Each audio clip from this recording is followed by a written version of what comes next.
Assalamualaikum warahmatullahi wabarakatuh. Nama saya Ahmad Taufik Azadi. Perkenankan saya untuk menjelaskan PowerPoint tentang pandangan sosiologi hukum Islam dalam tradisi perceraian.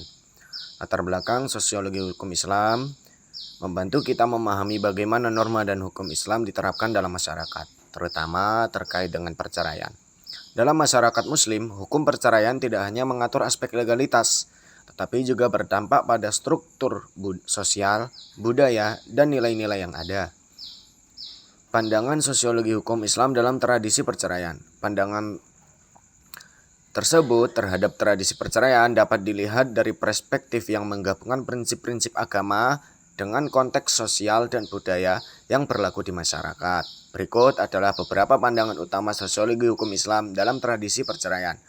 Perceraian dalam hukum Islam mengatur perceraian dengan prinsip yang jelas. Dalam konteks ini, perceraian diatur dalam Al-Quran dan hadis, meskipun perceraian atau tolak dianggap sebagai hal yang makruh oleh Allah atau dibenci. Konsep talak dan khuluk. Talak. Talak adalah perceraian yang dilakukan oleh suami. Suami memiliki hak untuk menjatuhkan talak, tetapi harus dilakukan dengan prosedur yang benar.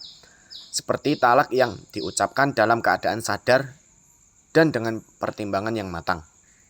Khuluk adalah perceraian yang dilakukan atas permintaan istri dengan imbalan yang diberikan oleh istri kepada suami, seperti pemberian mahar atau sejumlah uang sebagai pengganti hak-hak suami. Sosiologi dan dinamika sosial dalam perceraian. Sosiologi hukum Islam memperhatikan bagaimana struktur sosial, budaya, dan norma-norma masyarakat mempengaruhi praktik perceraian. Dalam beberapa masyarakat, norma-norma tradisional dan budaya yang lebih patriarkal dapat membuat perceraian yang menjadi hal yang tabu, terutama bagi perempuan. Hal ini menyebabkan perempuan seringkali menghadapi kesulitan besar dalam mencari keadilan ketika ingin bercerai. Hukum Islam dan reformasi keluarga.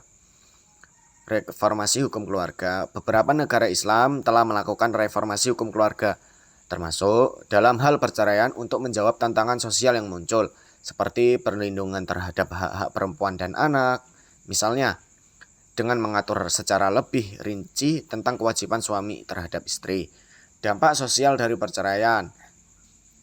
Perubahan ekonomi. Salah satu dampak utama dari perceraian adalah perubahan kondisi ekonomi keluarga. Pemisahan jaringan sosial. Ketika pasangan bercerai, mereka mungkin kehilangan beberapa hubungan sosial yang sebelumnya mereka miliki bersama. Dampak pada status keluarga dan anak. Perceraian dapat mempengaruhi persepsi masyarakat terhadap keluarga. Pengaruh perceraian terhadap anak.